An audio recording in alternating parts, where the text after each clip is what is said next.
Okay, children ages 3 to 9 or so, if you would like to proceed to Children's Church, you're welcome to do so.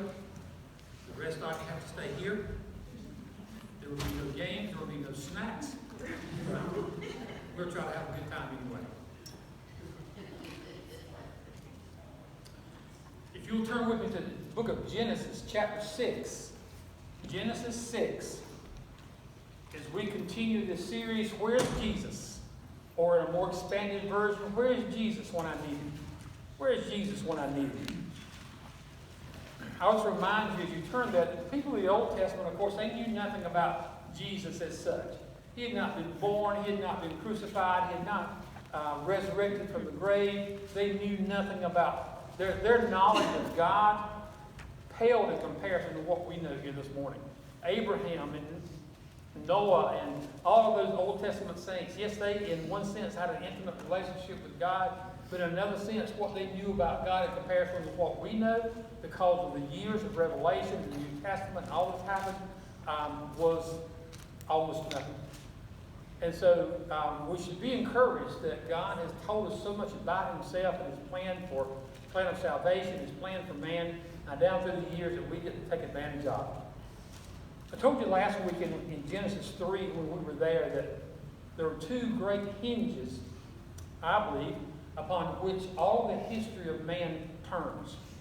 One hinge is the hinge of the fall of man. When our ancestors took of that tree and ate and plunged all of humanity into sin. The other great hinge was the life of Christ, his death, burial, and resurrection, and the salvation that it brought to mankind, and the undoing in many ways of what took place in Genesis 3 when Adam and Eve sinned. In Genesis 6, we find the first major event after the fall. We find in Genesis 5, for example, Adam's descendants to Noah. It's kind of a chronology of the development of the early culture and what was going on there. But the first big event that we see in Genesis 6, and it's the story of the flood. Now, I got a lot to say this morning before we get started. So let me prime it by saying this: the flood is a much attacked story, and the principal argument that I have ever heard, that I've always heard against the story of the flood, is that every major culture in the world has a flood story. And they're right. If you go back into a lot of in the Asian culture and different cultures, they have flood stories. Well, what does that tell us? Does that tell us that no flood existed? Or that there is a general knowledge of an ancient flood, even though the details of it may have been lost in some of these ancient cultures and they may have mixed in with stories about their gods, it still tells us that a flood existed. When you tell me that because all ancient cultures, or most ancient cultures, have a flood story, therefore it didn't happen, that's like me saying 4 people have come from the student building out back and told me there was a snake there, so if 4 people told me there is one, there can't be one. Just because several people tell me the same.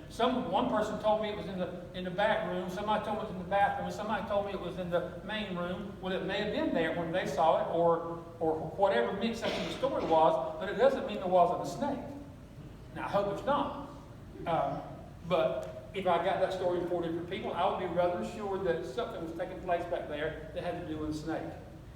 So when I hear that every major culture in history has had a flood story, that tells me maybe they don't have all the details right. The details are here, but there was a flood.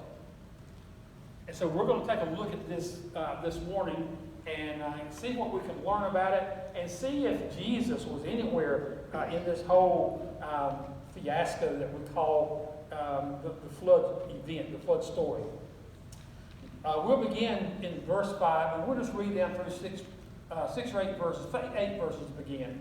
It says, when man began to multiply on the face of the land, and daughters were born to them, the sons of God saw that the daughters of man were attractive, and they took them as wives as they chose. And then the Lord said, my spirit shall not abide in man forever, for he is flesh, his days shall be 120 years. This is significant because if If you go back into chapter 5, you'll find there that people were living 800 and 900 years. Noah himself was 600 years old when the flood came upon the earth. Methuselah, who apparently died not too long before the flood, was 969 years old. And so, but God is saying here, the age of man is going to be 120 years, but that has an actual double meaning there. Let's go on to verse 4. The Nephilim were on the earth in those days. The word basically means giant. And also afterward, when the sons of God came in to the daughters of man, and they bore children of them. These were the mighty men who were of old, the men of renown. The Lord saw that the wickedness of man was great in the earth, and that every intention of the thoughts of his heart was only evil continually. And the Lord regretted that he had made man upon the earth, and it grieved him to his heart. And so the Lord said, I will blot out man whom I have created from the face of the land, man and animals and creeping things, and birds of the heavens, for I am sorry that I have made them. But Noah found favor in the eyes of the Lord. God, add your understanding to the reading of your word this morning. We pray in Jesus' name. As we look at the beginning of that, it tells us that people begin to multiply on the face of the earth. The flood took place on or about 1,655 years after the creation. About 1,655 years after the creation. And the population had really exploded by almost anybody's estimation. I actually, in researching this and trying to find out how many people might have been on earth at that time, I was really surprised myself, and I actually found a kind of a calculator online where you could go in, you could put in how many, the average age of the people, average number of children, the years between the children. It's 4 or 5 different variables, and it would calculate and tell you how many people were estimated to be on the earth when the flood came. When I did it, using 900 years, 5 kids, 5 years apart, and there might have been one more variable there, I don't remember what it was. You know what it came up with? 30 billion. 30 billion. I couldn't believe it. The lowest number that I heard or read in studying this was from Dr. John MacArthur, who was usually very conservative in his estimates. He estimated the number of 7 billion people. 7 billion. That's how many we've got on earth today. You say, how on earth could they get 7 billion in 1,600 years if from that period to now, a period of about 4,500 years, we've only got another 7 billion? Well, one thing is because the lifespans went from 800 and 900 years down to about 70 or 75 years, and in a lot of parts of the world, it's still 50 and 60 years. When I was in school, I remember being in the 7th grade health class or whatever it was, biology class, and even back then, the average age for men was less than 70 years, like 67, 68 years. A lot of people never, then the full retirement age was 65 and you get your Social Security, a lot of people never collected their Social Security. Not a dime of it because they died too young. And so that would make a lot of difference. Also, you take into consideration not only the shortened lifespan, but you also take into consideration what the world became like after the flood. All was hunky-dory for a while, but it didn't last, and then you broke out with wars and fighting and murder. You had, they couldn't kill in those days in the mass ways that we do now, but they would have wars where 75 and 100,000 men would be killed. We know that in the modern times, we had people like Hitler who killed 6 million Jews, plus 7 million other undesirables, not counting all the people who died during World War II, and hundreds of thousands of men and some women who lost their lives during that time. And so our ability for mass extinction, not quite extinction, but mass killing in modern years has become rather incredible. And so it would have curbed the population growth. But in those days, there was somewhere between 7 and 10 and 15 billion people upon the earth. And the earth had been well populated at that time. And it says in verse 2 that the sons of God saw that the daughters of men were attractive. Now these sons of God, who were they? The Bene Elohim is the Hebrew term, and it's used about 3 or 4 times in the Old Testament. And it means sons of God. And every time that it's used except for here, it is referring to angels as we understand angels. But the angels and what we know as demons all come into one category as being those supernatural beings who were created by God. Doesn't necessarily mean that they were worshiping God and following the Lord at that time, but they were classified in that way as sons of God. So what we understand here is that demons came down to earth, and something happened there that plunged the earth into even greater wickedness than what it was already experiencing. There's been a couple of theories set forth.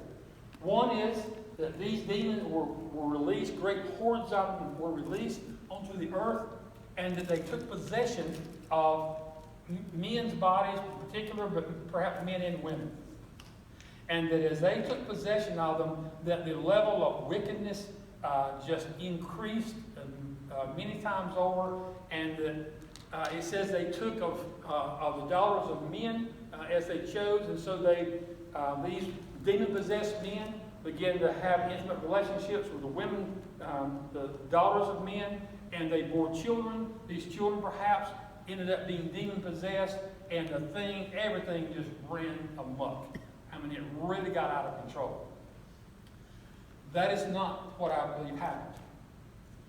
The reason is this, because it tells us here, a little bit further down, that as a result of this union between these angelic creatures of some kind and women, that there were great men of renown, men of old who came out of this.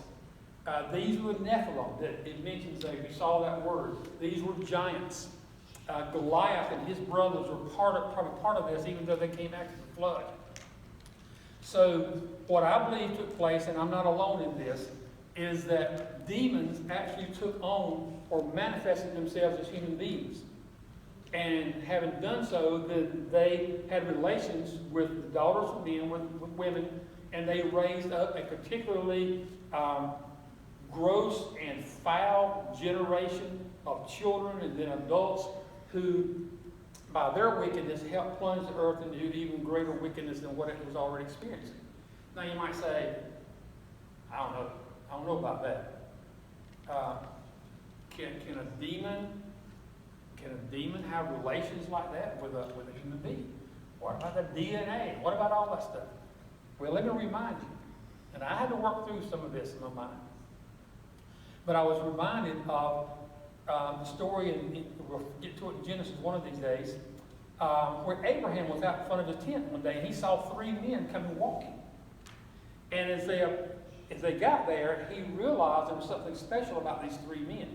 We can't go into all the details, but the lead guy in those 3 was Jesus.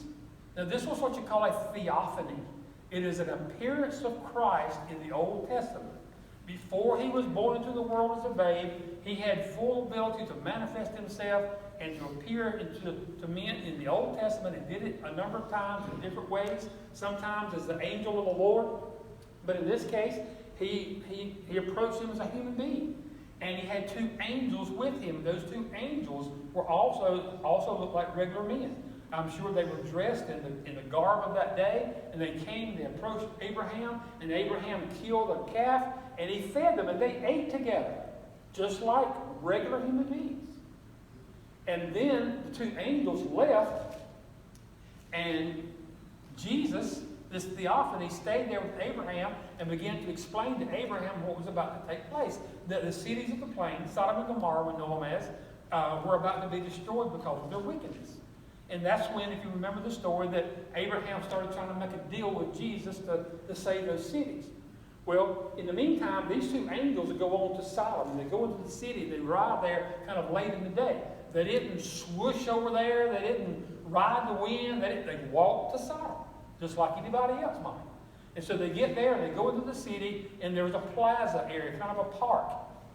They had no place to stay, and so they're there in the park late in the day, and Lot sees them, and he says, "Hey, friends, what are you doing for the night? Where are you staying?" They said, "Oh, we're just going to sleep on the park bench." And he said, "No, you're not, because Lot knew where he lived, and he knew the dangers of sleeping on the park bench in Sodom. So he says, 'No, you're coming into my house with me, and I'll house you for the night,' which was part of the culture there. Well, a little bit later, if you remember the story, the men of Sodom came beating at the door, wanting to know where those men were who came into the city. These were Sodomites, and they wanted to drag these men out into the street, and they would have sodomized them. They would have raped them there if they could have gotten their hands on them.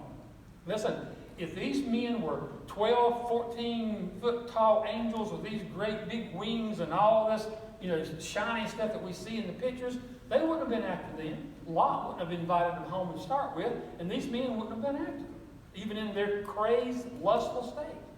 They saw them as normal human beings. And if you remember the story, of course, they were beating the door and about to break the door down, and the angels struck the men at the door with blindness, and so they were wandering in the street, and they just wandered off, and the whole thing was diffused. But then he told Lot, or they did, "Get your family together, we're getting out of here." And so, as normal human beings, they led his family out of Sodom and away from there so that they wouldn't lose their lives in the destruction of it.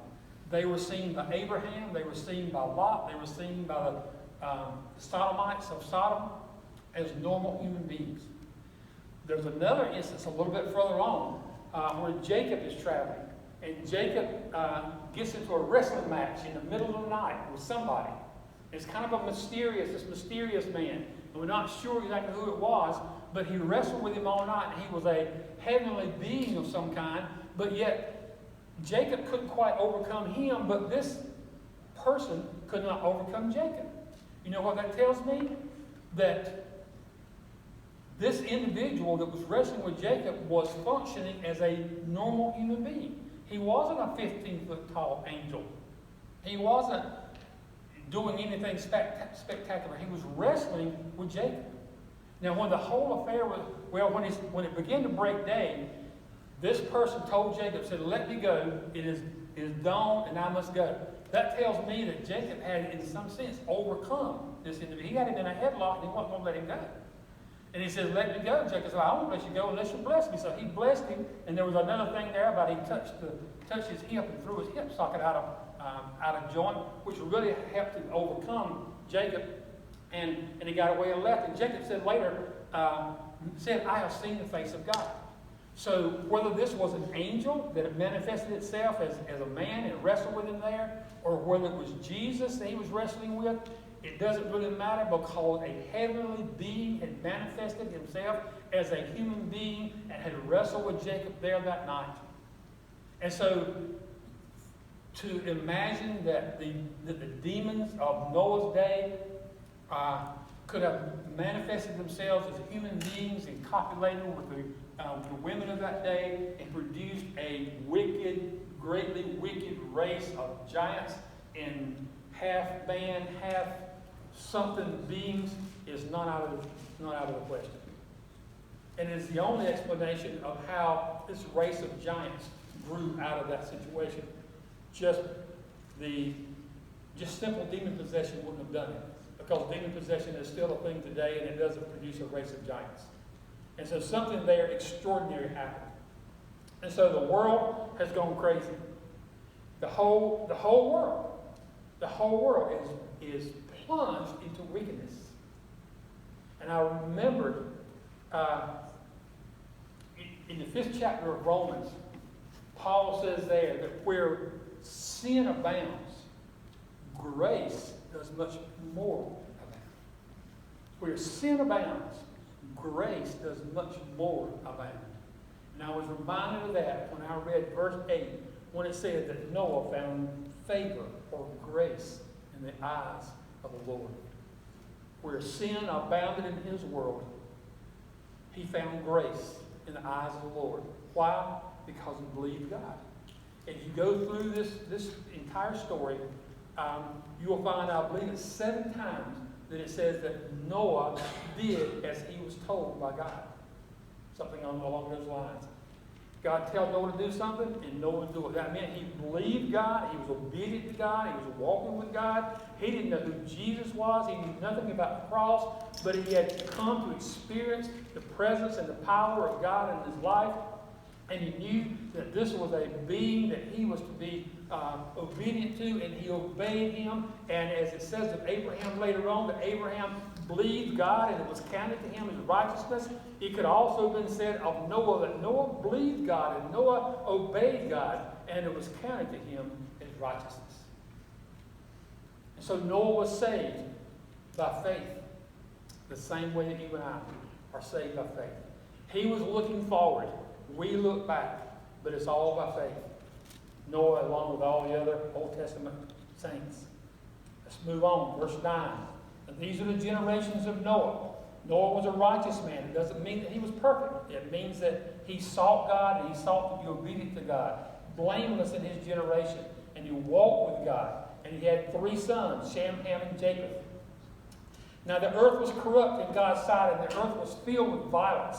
And God saw the earth, and behold, it was corrupt, for all flesh had corrupted away on the earth. And God said to Noah, I have determined to make an end of all flesh, for the earth is filled with violence through them. Behold, I will destroy them from the earth. Make yourself an ark of gopher wood. We don't know what gopher wood is. It's probably some very dense hardwood that would hold up under the stress and strain of this giant storm that they were supposed to go through. But the word ark is interesting because the Hebrew word translated as ark is only found twice in the Old Testament. Here, and the little ark that Miriam made for her son Moses when she was hiding him from the Egyptians, and she made him, the word is ark there. It calls it a basket in Exodus, but it's the same word, and she floated them out onto the water. And God said here, many years before that, make yourself a basket, make yourself an ark. What it was, folks, it was a wooden box. It was a big box, and it was an amazing box. Let's take a look at it. Verse 15. This is how you're to make it. The length of the ark is 300 cubits. Its breadth or width 50, and its height 30.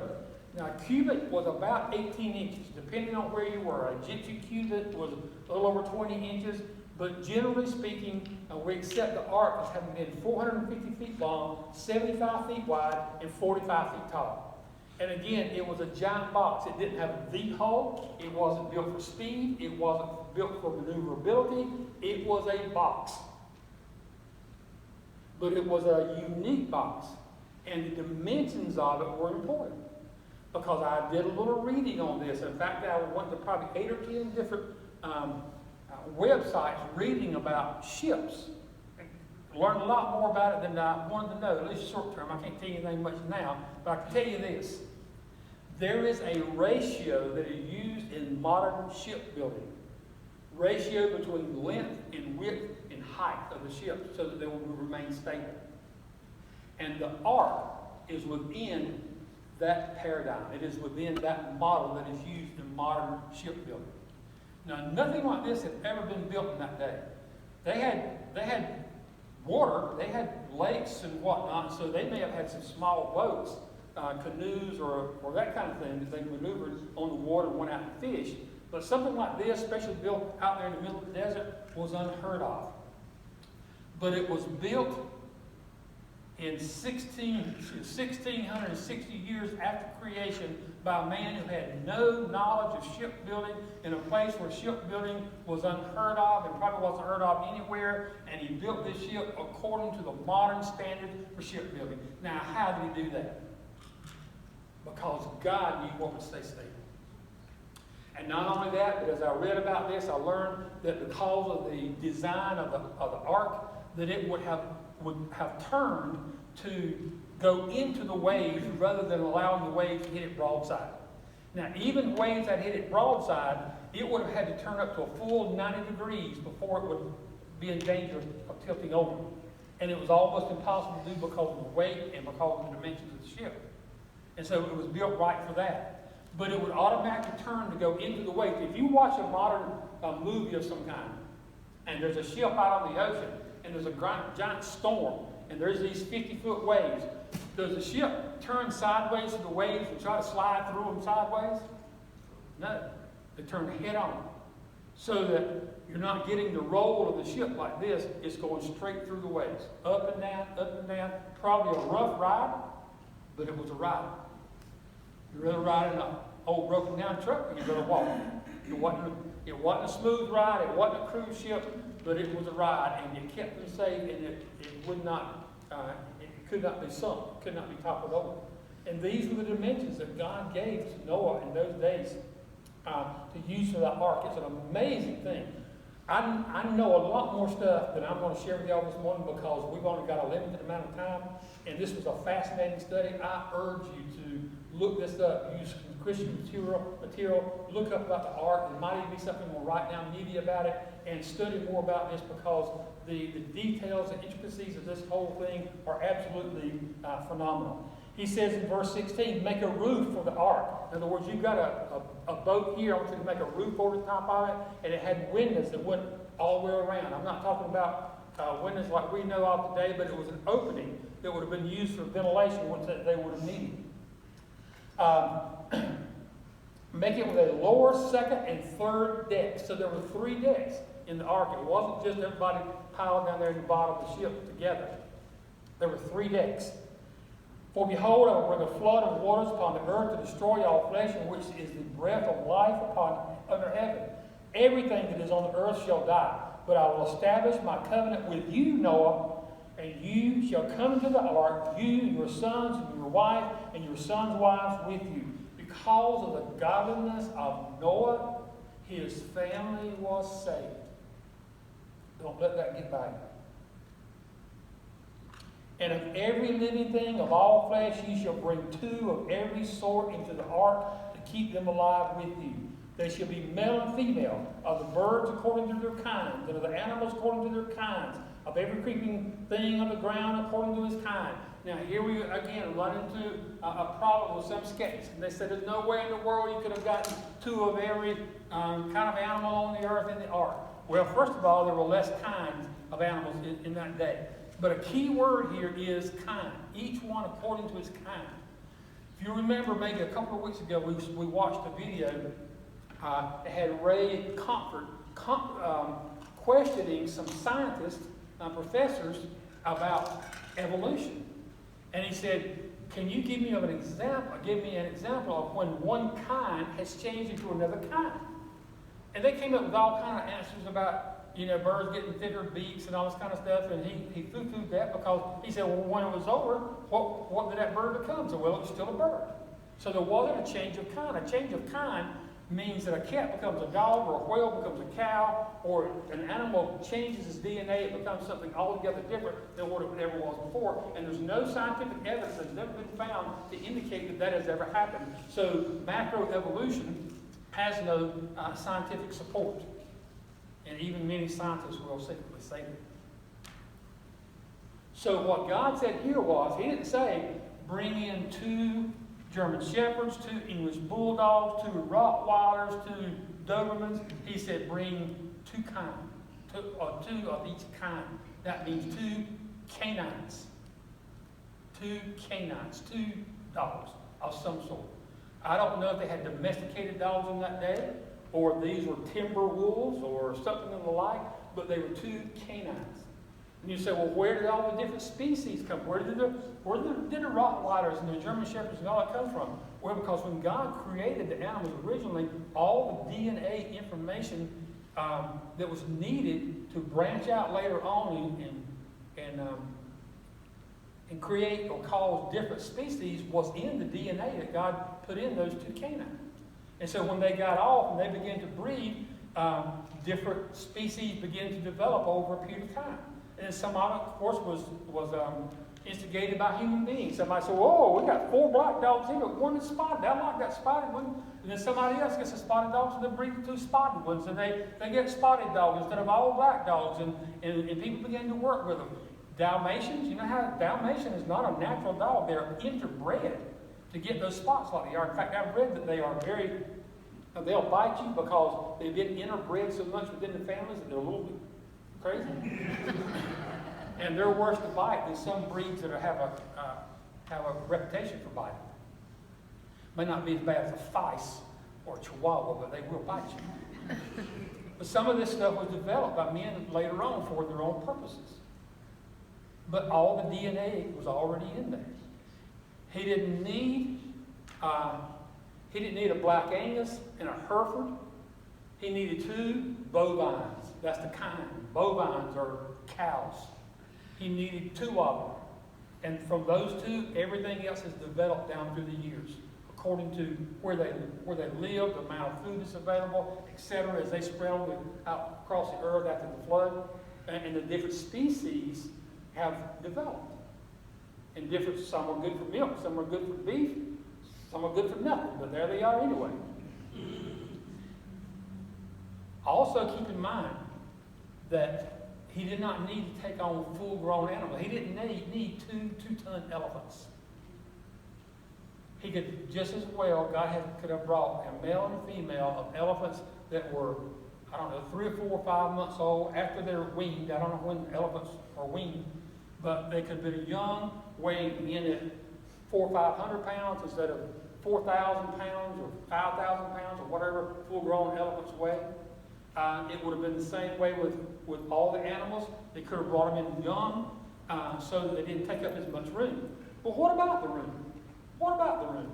We've got a ship here that's 450 feet long, 75 feet wide. It's got 3 decks reaching up to 45 feet. Somebody did the math, as you might suspect, and there was 1.4 million cubic feet in the ark. 1.4 million cubic feet. That is the same space that is in 522 railroad stock cars. You know more or less what they look like. If you pull up to a train track and the train has got 522 cars chugging along, you just will turn around and go back home because that's a long train. But that's how it's been calculated. Well, how much space is that? Well, I just happen to have it written down here. That's space enough for 125,000 sheep in those 522 cars. 125,000 sheep. Fortunately, Noah didn't need 125,000 sheep.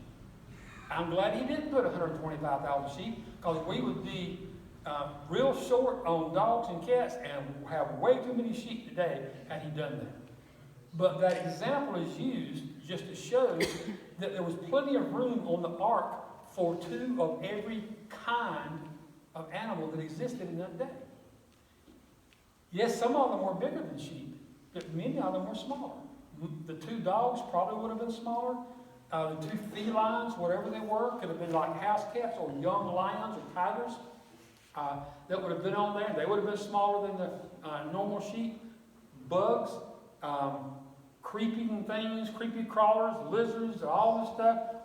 Much of it would have been smaller than sheep. And so there was more than enough space available for all the animals as well as for Noah and his family. I'm assuming, I don't know where they got on that ship. I guess they had some living quarters and food for them, and as well as the animals, and some way to light the place up a little bit. Maybe they were on the top deck, so the light came in around the little window thing that they had left at the top. But it was made adequate for the need of the day. It was big enough. It wouldn't tilt over. It was everything that Noah and his family needed to save the lives of these animals on earth. Now, there's another question that comes up, and that's about fossils. Why are there no fossils? Why are there very few dinosaur bones? Why are there no hominoid, human fossils and bones? What happened to all this stuff? 7, 8, 10 billion people died in this great flood only about 4,500 years ago. Where did all this stuff go? 95% of the fossils which we have are marine fossils. Think about it. You've got a flood where the water is thousands of feet deep all over the earth, and these marine animals have scattered out. You've got mudslides and all kind of upheavals going on at the same time, probably volcanoes and earthquakes And much of this upheaval buries a lot of that marine life. Not near all of it, but it buries enough of it that we're able to find fossils today. But 95% of our fossils are of marine life. The other 5%, 95% of that 5% are plants, like algae or seaweed. Not animals at all. Actually, you get down to, I think it's 1/4% of the fossils that we find are of mammals or human beings of some sort, mammals of some sort. Why is that? You think about it. When all these animals begin to drown, what happens to a body like ours when we drown? The lungs fill with water and we sink. But then what happens? We bloat and we float. That's exactly what happens. And so billions of people and all of these animals and birds, once their bodies begin to decay in that water, would have floated to the surface. And that's where they would have floated and stayed until they begin to decay and come apart. And whatever was left of them on that surface when all was said and done would have been left on the surface of the earth when the water went down, if there was anything at all left. The animals would have eaten them, or they would just have rotted either in the water or on the surface of the earth, and all of it disappeared. The only fossils that are left, the only bones that are left, they always dig them up in some mud pit somewhere. Why? Because when all this was going on, when all this upheaval on earth was taking place, there was these mudslides and all this stuff going on, and these animals were covered up by mud and killed just like that. And that's how they get preserved when they're cut off from the air. Let me tell you something. If you struggle with this story,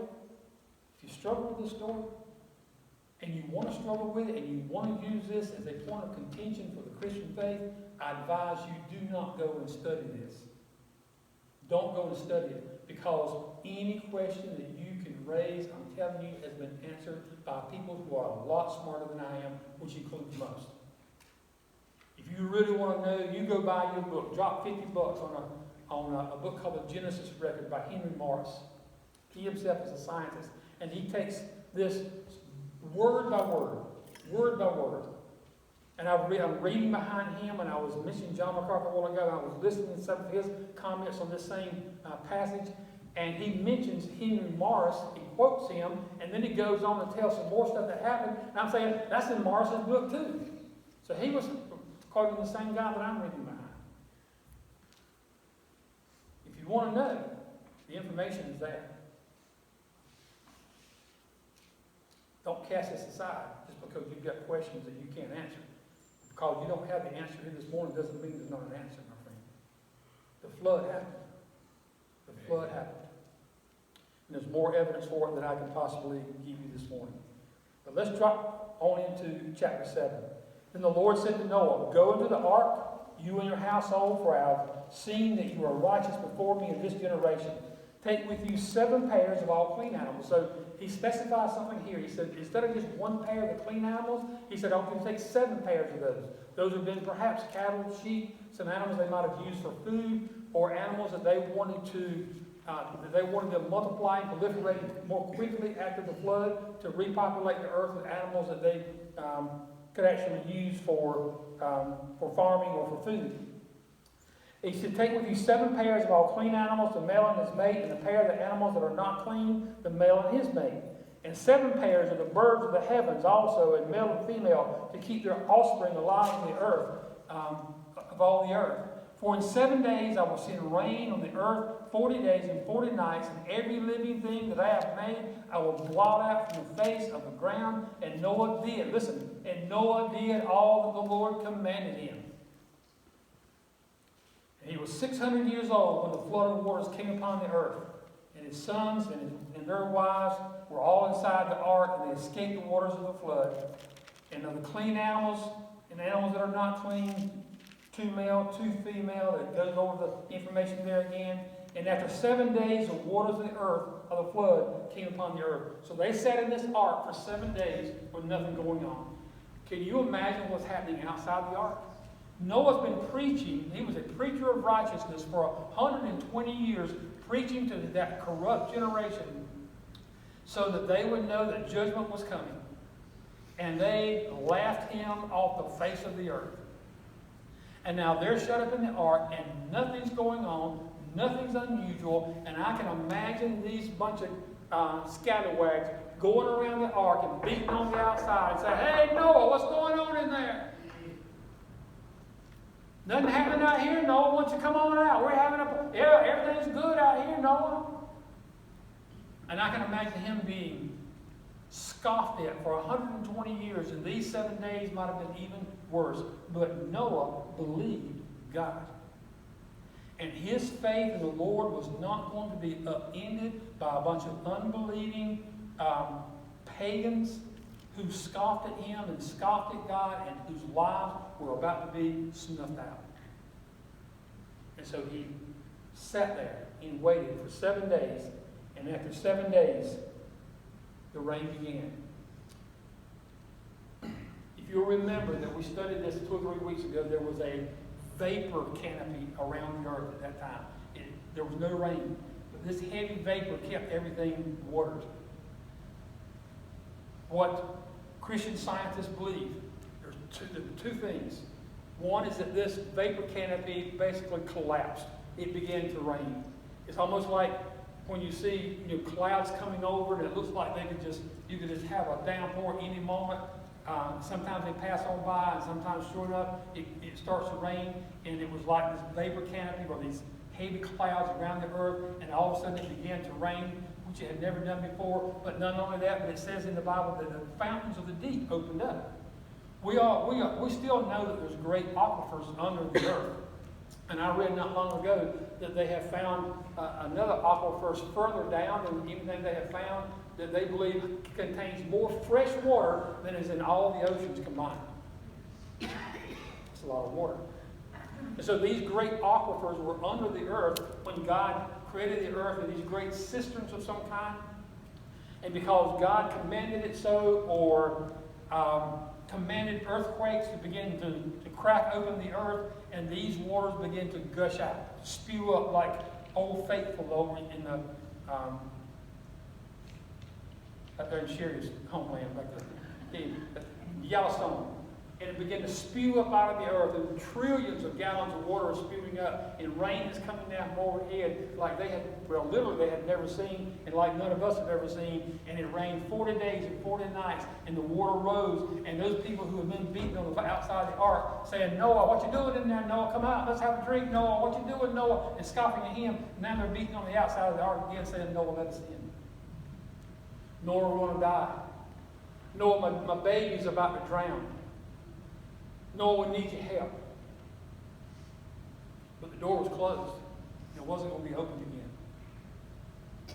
And judgment had come upon the wicked of the earth.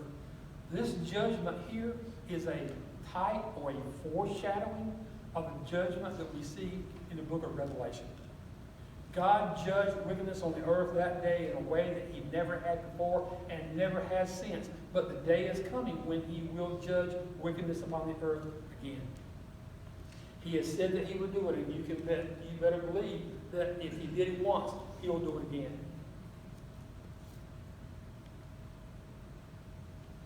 And so it rained 40 days and 40 nights, and the water rose, and the ark rose with it.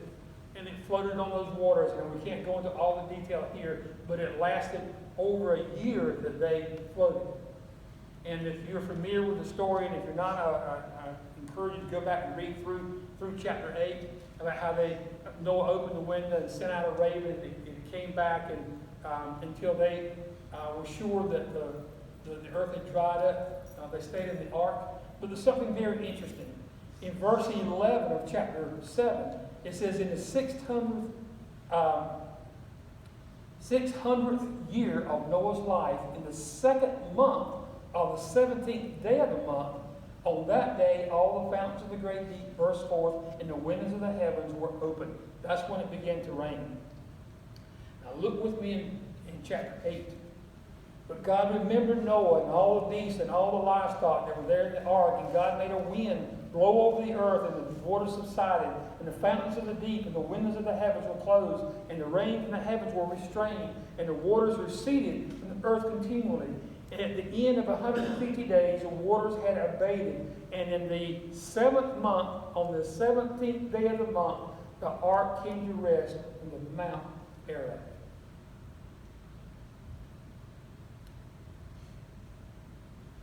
The overarching question in this whole series is, where's Jesus? Where's Jesus when I need him? Noah and his family lived in a wicked, wicked world, and they themselves, I feel sure, felt overwhelmed by the level of just ugliness that was around them.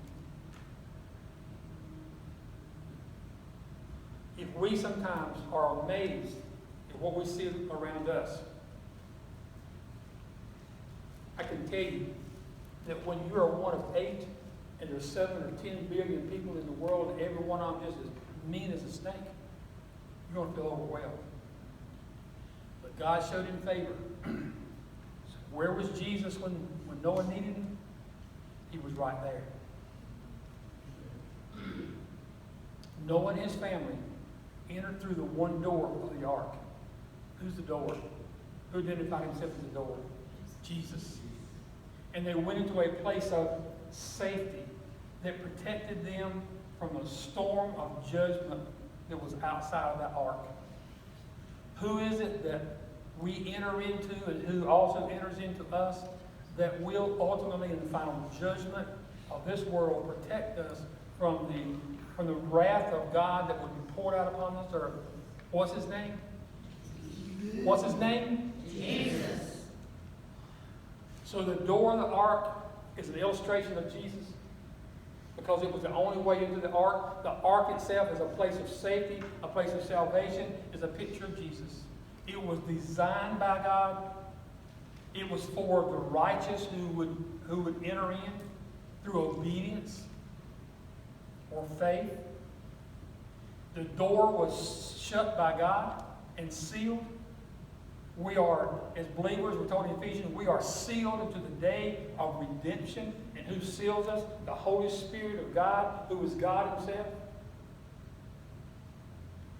That ark was a place of safety and rescue and salvation for Noah and his family. And it was a type of, or at least an illustration of Jesus.